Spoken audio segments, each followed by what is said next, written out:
فعن ابن عمر رضی اللہ تعالی عنہ قال قال رسول اللہ صلی اللہ علیہ وسلم امرت ان اقاتل الناس حتی یشہدوا اللہ الہ الا اللہ وان محمد رسول اللہ ويقيموا الصلاة ويؤتوا الزكاة فإذا فعلوا ذلك عصموا مني دماءهم وأموالهم إلا بحق الإسلام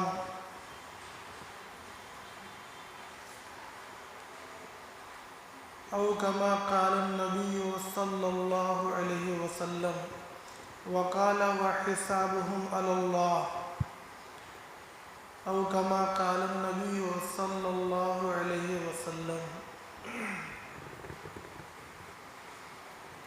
معزز سامعین، قابل احترام بزرگوں، نوجوان دینی ساتھیوں، رسول اللہ صلی اللہ علیہ وسلم نے جن چیزوں کی خبر دی ہے ان پر ایمان لانا اور دل میں اس کا یقین بنانا یہ ضروری ہے۔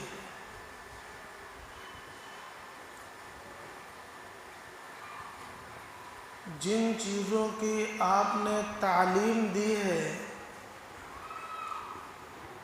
ان تعلیمات پر عمل کرنا یہ بھی ضروری ہے، اور جن چیزوں سے ہمارے نبی نے منع کیا ہے، روکا ہے، ان چیزوں سے رکنا اور دور رہنا یہ بھی ضروری ہے۔ تین باتیں ہو گئی، جن چیزوں کی خبر دیا ان پر ایمان لانا اور دل میں اس کا یقین بنانا یہ لازم ہے، ایمان کے لیے شرط ہے۔ اعمال کے تعلق سے جو تعلیمات دی ہیں ان پر عمل کرنا یہ بھی کامیاب ہونے کے لیے لازم اور ضروری ہے۔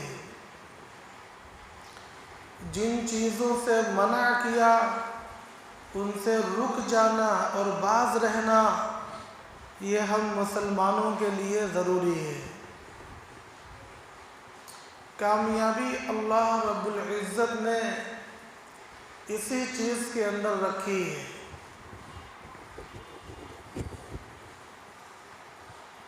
حضرت ابو ہریرہ رضی اللہ تعالی عنہ سے ایک روایت ہے کہ ایک دن ایک دیہاتی شخص نبی پاک صلی اللہ علیہ وسلم کی بارگاہ اقدس میں حاضر ہوا اور آ کر عرض کیا کہ اے اللہ کے رسول، مجھے کوئی ایسا عمل بتا دیجئے جس کو کر کے میں جنت میں داخل ہو جاؤں۔ رسول اللہ صلی اللہ علیہ وسلم نے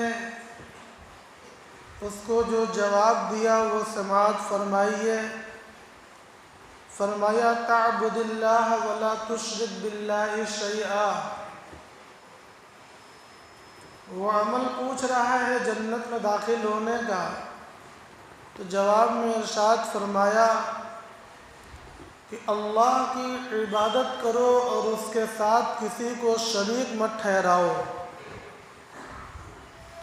یہ بات ایمان کی ہو گئی، اور اس میں دو جز بیان فرمایا ہے، اور دونوں جز اپنی جگہ پر بہت زیادہ اہم ہیں۔ فرمایا تعبد اللہ، اللہ کی عبادت کرو، اس کے اندر یہ بات بھی آ گئی کہ اللہ کو ایک مانو، یہ بات بھی آ گئی، مگر آگے یہ فرمایا وَلَا تُشْرِكْ بِهِ شَيْئًا، اور اس کے ساتھ کسی کو شریک مت ٹھہراؤ۔ اللہ تعالیٰ کے ساتھ شریک ٹھہرانے کا صرف ایک ہی مطلب نہیں ہے، اس کے ساتھ شریک ٹھہرانے کے متعدد معنی ہیں۔ ایک تو یہ کہ اللہ کے ساتھ کسی غیر کو ذات میں شریک ٹھہرائیں، یعنی ایک سے زیادہ خدا کا وجود مانیں، یہ شرک ہے۔ اللہ کی ذات کے ساتھ اور بھی کسی کو ہم خدا کا درجہ دیں، نام بنام، اور اس کو اللہ جیسی ہستی وجود تسلیم کریں، تو یہ شرک ہے، اور یہ تو سب سے بڑا شرک ہے۔ لیکن اللہ کی ذات کے ساتھ شریک نہ ٹھہرائیں، بلکہ اللہ کی صفات واجبی کے ساتھ شریک ٹھہرائیں تو بھی شرک ہے۔ صفات واجبی وہ صفات جو اللہ کے لیے ضروری ہیں، وہ اللہ کے ساتھ اس طور سے قائم ہے کہ اس کے ساتھ کسی غیر کو شریک کرنا یہ شرک ہو جاتا ہے۔ ان صفات میں کسی کو شریک سمجھنا یہ بھی شرک ہے۔ مثلا ہم لوگ یہ مانتے ہیں کہ زندگی دینے والا اللہ ہے، موت دینے والا اللہ ہے، پیدا کرنے والا، اگانے والا، کائنات کو چلانے والا یہ اللہ ہے۔ ان صفات میں کسی اور کو شریک سمجھنا، خواہ کسی نبی کو شریک سمجھا جائے یا کسی ولی کو شریک سمجھا جائے تو بھی جائز نہیں ہے، شرک ہے۔ اسی طرح اللہ تبارک و تعالیٰ کے علم، اللہ تبارک و تعالیٰ کی قدرت اور اللہ تبارک و تعالیٰ کا ہر جگہ ہونا، یہ اللہ تبارک و تعالیٰ کی ذاتی صفت ہے۔ یہ صفت اللہ سے کبھی جدا ہوتی نہیں۔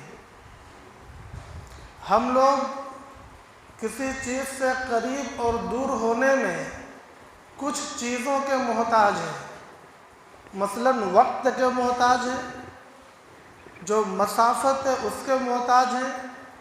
دوری اختیار کریں گے تو مسافت بڑھانا پڑے گا، قریب ہونا چاہیں گے تو مسافت گھٹانا پڑے گا۔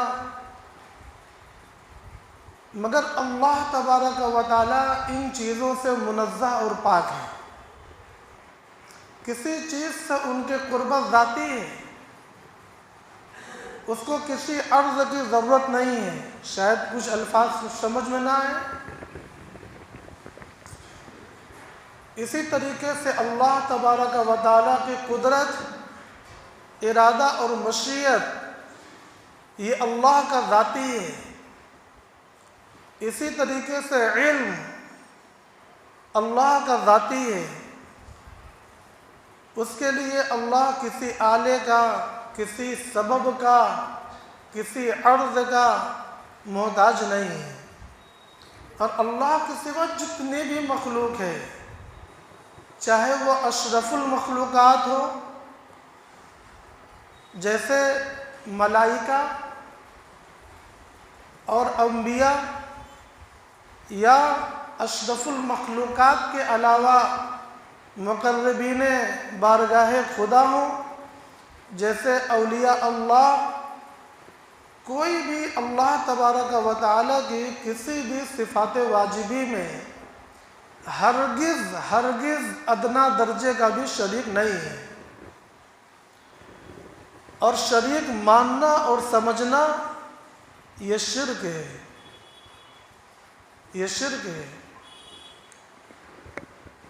اسی کو جناب رسول اللہ صلی اللہ علیہ وسلم نے ارشاد میں فرمایا ہے، تعبد اللہ ولا تشرک باللہ شیئا، اللہ کی عبادت کرو اور اس کے ساتھ کسی کو شریک مت ٹھہراؤ۔ اللہ کی ذات و صفات کے ساتھ کسی کو شریک ٹھہرانا یہ ہلاکت اور بربادی ہے۔ اس لیے اس کو بیان کیا جا رہا ہے کہ جیسے امت کے اندر اور بہت سی بے عملی کی بیماریاں ہیں، اسی طریقے سے ہمارے معاشرے میں، ہمارے سماج میں، اس امت میں بے عملی کے ساتھ ساتھ بد عقیدگی کی بہت ساری بیماریاں ہیں۔ جیسے نماز کا چھوڑنا بڑا آسان سمجھ لیا گیا ہے، قرآن سے دور رہنا بہت آسان ہو گیا ہے، دین کی فکر نہ کرنا، آخرت کو یاد نہ کرنا، اللہ سے غافل رہنا ایک عام بیماری بن گئی ہے۔ اسی طریقے سے اللہ کی صفات کے ساتھ شریک کرنا یہ عام بیماری بن گئی ہے۔ اور جس طریقے سے ان اعمال پر آنا ضروری ہے، اسی طریقے سے صحیح ایمان پر آنا ضروری ہے، بلکہ صحیح ایمان پر پہلے آنا ضروری ہے۔ ایمان کی درستگی کے بعد سب سے افضل ترین عبادت نماز ہے۔ ایمان کی درستگی کے بعد سب سے افضل ترین عبادت نماز ہے، لیکن ایمان کی درستگی کے بعد اگر ایمان فاسد ہے تو نماز کام آنے والی نہیں ہے۔ اس لیے ایمان کو خوب درست کیا جائے، اللہ کی ذات، اس کے وجود، اس کی وحدانیت، اس کی صفات، ان چیزوں کو جو بنیادی مستند اور معتبر کتابیں ہیں، جیسے تعلیم الاسلام، جیسے بہشتی زیور، جیسے حیات المسلمین، اس طرح کی بنیادی کتابوں سے بچوں کو اللہ کی ذات و صفات سکھائی اور سمجھائی جائے، خود بھی پڑھا جائے، یا معتبر علماء کے بیان سے اس کو سیکھا جائے۔ آج کل یوٹیوب پر جو بیانات چلتے ہیں ان میں بہت سے بیانات غیر معتبر ہیں۔ جو بیان کرنے والا ہے وہ کون ہے اول تو یہی نہیں پتا، کوئی ڈاکٹر ہے، کوئی انجینئر ہے، کوئی پروفیسر ہے، کوئی صاحب ماسٹر ہے، اور سب کے پاس اسٹوڈیو ہے، ان کو اپنا چینل چلانا ہے اور اپنا پرچار بھی بنانا ہے، تو ایک سے بڑھ کر ایک باتیں پیش کی جاتی ہیں، مگر دین صرف جو مستند کا معنی جس کا سلسلہ قرآن اور حدیث تک صحیح جائے، بس وہی معتبر ہوگا۔ ہمارا اور آپ کا کچھ بھی معتبر نہیں ہے۔ اور معتبر عالم کون ہے؟ وہ تو آپ جب اپنے سماج میں دیکھیں گے کہ اس کی زبان کیسی ہے، اس کا اخلاق کیسا ہے، اس کی نماز کیسی ہے، اس کا وقت کہاں گزر رہا ہے، اس کا معاملات کیسا ہے، تب معلوم ہوگا کہ کون معتبر ہے اور کون معتبر نہیں ہے۔ یوٹیوب سے معلوم نہیں ہوگا۔ بہت سے لوگ دین کے نام پر دھوکہ دینے میں لگے ہیں، چینلوں کے ذریعے بھی اور کچھ ویسے بھی، تو ان سے بچنے کی بھی شدید ضرورت ہے۔ سب سے ضروری، سب سے صحیح بات یہ ہے کہ ادھر ادھر کے بیانات تو سننا ہی نہیں چاہیے۔ بعض مرتبہ گمراہی کی باتیں اثر کر جاتی ہیں، اس لیے جب کبھی پڑھیے اچھی اور معتبر کتاب پڑھیے، جب کبھی سنیے تو صرف اچھی اور معتبر چیزیں سنیے، بری چیزوں کے قریب نہیں ہونا چاہیے۔ اس طریقے سے ایمان کو درست کرنا ہے۔ پھر آگے نبی پاک صلی اللہ علیہ وسلم نے ارشاد فرمایا وَتُقِيمُ الصَّلَاةَ الْمَكْتُوبَةَ، اور اللہ کی عبادت کرو، کسی کے ساتھ شریک نہ کرو، اور فرض نمازیں ادا کرو۔ آگے فرمایا وَأَدُّوا الزَّكَاةَ الْمَكْتُوبَةَ، اور فرض زکوٰۃ ادا کرو۔ وَتَصُومَ رمضان، اور جب رمضان کا روزہ آوے تو رمضان کا روزہ رکھو۔ یہ 4 باتیں اس دیہاتی آدمی کو اللہ کے نبی نے بتلائی جو آپ کے دربار مقدس میں آ کر سوال کر رہا تھا۔ کیا کہہ رہا تھا کہ اے اللہ کے رسول، مجھے کوئی ایسا عمل بتا دیجئے جس کو کر کے میں جنت میں داخل ہو جاؤں۔ دلنی علی عمل اذا عملتہ دخلت الجنہ۔ تو آپ نے یہ باتیں فرمائی، اس سے کیا نتیجہ نکلا؟ نمبر 1، ایمان ضروری ہے جنت میں جانے کے لیے۔ نمبر 2، فرض نماز کو ادا کرنا، فرض زکوٰۃ کو ادا کرنا، فرض روزے کو ادا کرنا۔ جب وہ دیہاتی بندہ جانے لگا تو اس نے کہا کہ یا رسول اللہ، آپ نے جو بتلایا ہے نہ میں اس میں کچھ کمی کروں گا اور نہ میں اس سے زیادہ کروں گا۔ شارحین لکھتے ہیں کہ اس کی مراد یہ تھی کہ بس میں یہی فرائض ادا کروں گا اور اس سے زیادہ کچھ نہیں۔ تو رسول اللہ صلی اللہ علیہ وسلم نے ارشاد فرمایا کہ جس کو کسی جنتی آدمی کو دیکھنا ہے تو وہ جو بندہ جا رہا ہے اس کو دیکھ لے۔ کتنی آسان بات ہو گئی۔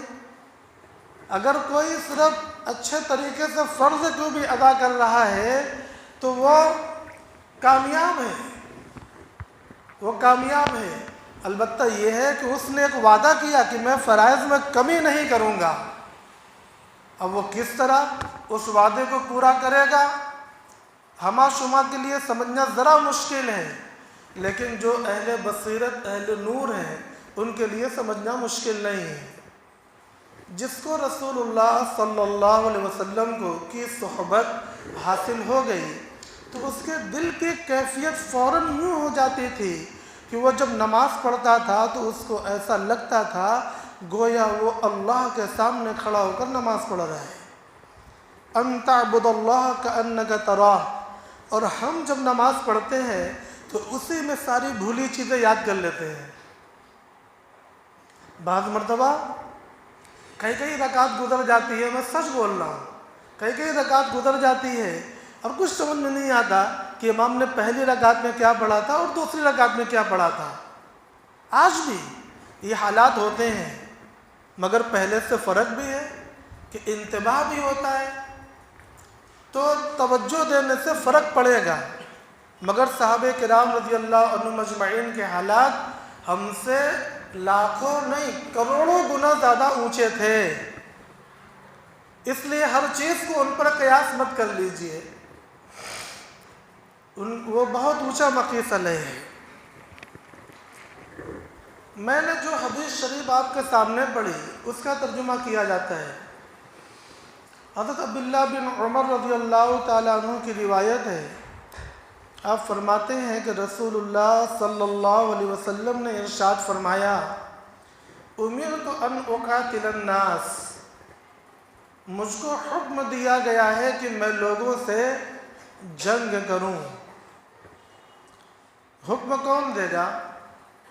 اللہ تبارک و تعالی، یعنی اللہ نے مجھے یہ حکم دیا ہے کہ میں ان لوگوں سے جنگ کروں، لوگوں سے جنگ کروں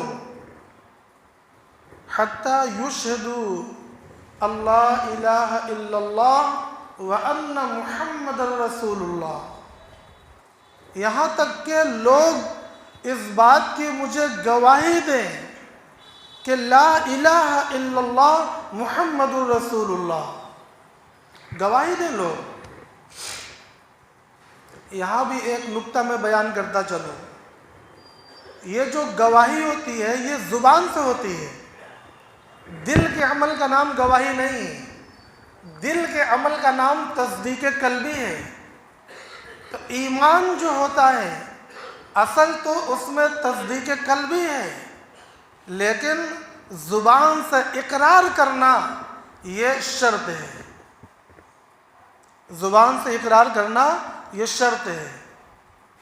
شرط کا جیسے میں بار بار سمجھاتا ہوں کہ نماز میں جو تکبیریں کہی جاتی ہیں اللہ اکبر، ایک تکبیر فرض ہے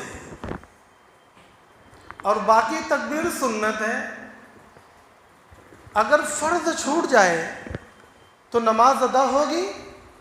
ظاہر سی بات ہے کہ فرض چھوٹنے پر نماز ادا نہیں ہوتی، اور واجب چھوٹ جائے تو سجدہ سہو سے نماز درست ہو جاتی ہے، اور سنت چھوٹ جائے تو سجدہ سہو کی بھی ضرورت نہیں ہوتی، لیکن جان بوجھ کر سنت چھوڑنا گناہ کی بات بھی ہے۔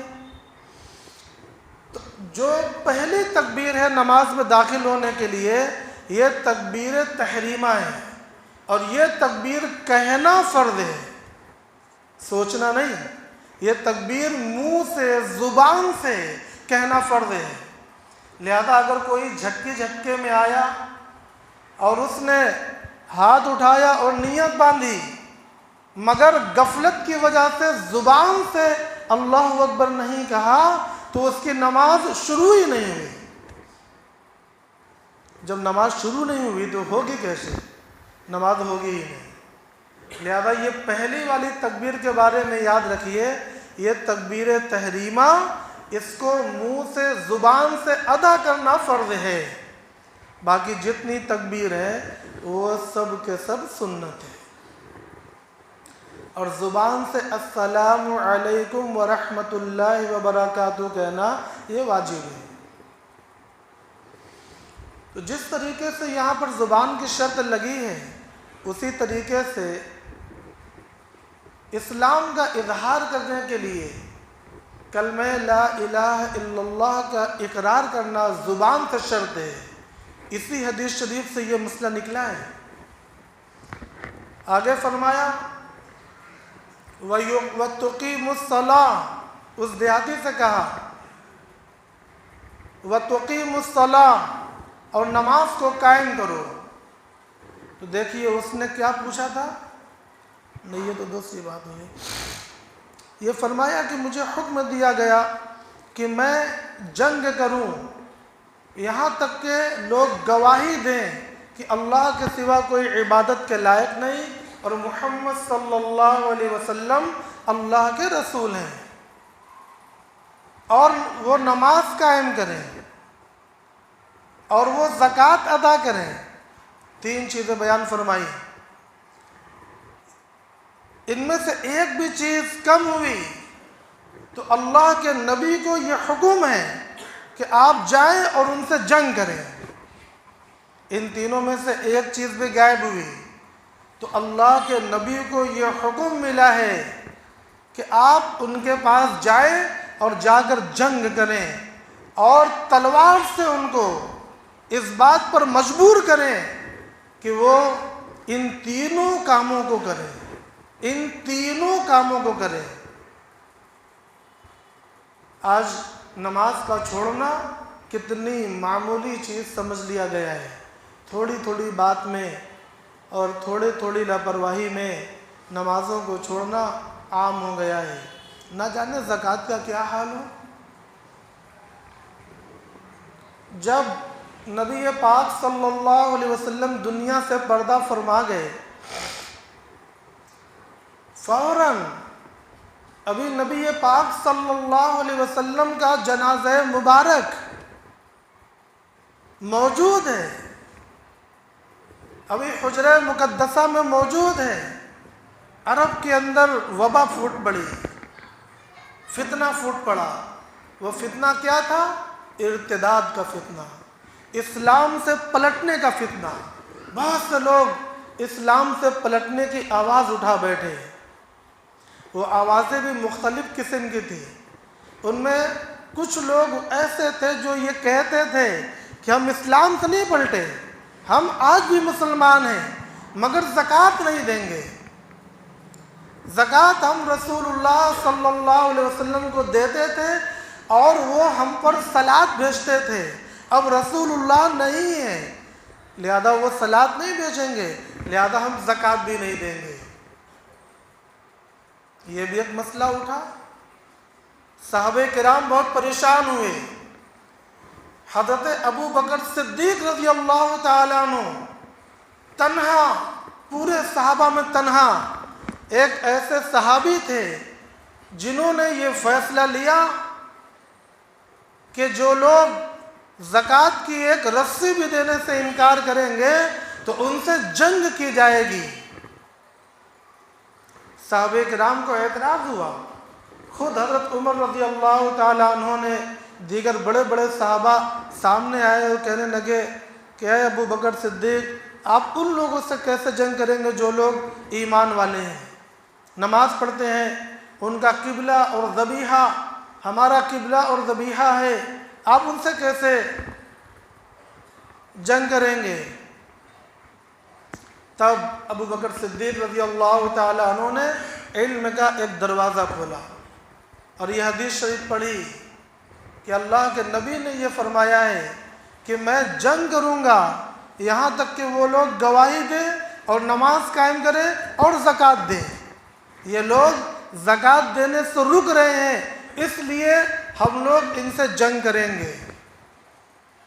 تو جو لوگ زکوٰۃ دینے سے رک جاتے ہیں وہ در حقیقت اللہ اور اس کے رسول کے ساتھ حالت جنگ میں ہوتے ہیں، اور جو لوگ نماز پڑھنے سے رک جاتے ہیں وہ در حقیقت اللہ اور اس کے رسول سے حالت جنگ میں ہوتے ہیں۔ جو لوگ نماز چھوڑتے ہیں وہ جہنم کی آگ کو بھڑکا دیتے ہیں، یہاں تک کہ وہ توبہ کریں اور دوبارہ نماز پر آ جائیں تو پھر وہ جہنم کی آگ بجھ جاتی ہے، اور اگر وہ برابر نماز کو چھوڑتے چلے جاتے ہیں تو پھر جہنم کی آگ نہیں بجھتی۔ نجات کے لیے ایمان کے ساتھ ساتھ اعمال یہ ضروری ہیں۔ میں نے ایک اور چیز ذکر کیا تھا کہ اللہ کے نبی نے جن چیزوں سے روکا، منع کیا، ان چیزوں سے رکنا بھی ضروری ہے۔ اسی کو تقویٰ کہتے ہیں۔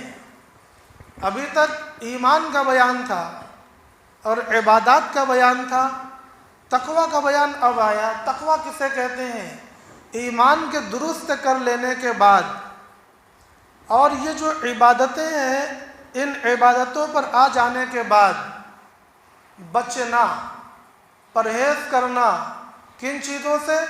حرام سے، مکروہ سے، اور ان چیزوں سے جس میں شک ہے، متشابہ چیزوں سے بچنا، یہ تقویٰ ہے۔ حرام کھانے کی چیزوں میں، پینے کی چیزوں میں، دیکھنے کی چیزوں میں، سننے کی چیزوں میں، بولنے کی چیزوں میں، جھوٹ، غیبت، چغل خوری، غدر، دھوکہ، دل آزاری، کتنے گناہ ہیں جن کا تعلق زبان سے ہے، اور کتنے گناہ ہیں حرام ہیں جن کا تعلق آنکھ سے ہے، کتنے گناہ ہیں جن کا تعلق کسب سے ہے یعنی کمانا، اور کتنے گناہ ہیں جن کا تعلق پینے سے ہے، اور کتنے گناہ ہیں جن کا تعلق دل سے ہے، تکبر، کسی کو حقیر سمجھنا، خودرائی، لالچ، ان تمام حرام، مکروہ اور متشابہ چیزوں سے بچے جانا، اسی کا نام تقویٰ ہے۔ ایمان اور عبادت کے بعد تقویٰ کو حاصل کرنا یہ فرض ہے۔ وآخر دعوانا الحمدللہ رب العالمین۔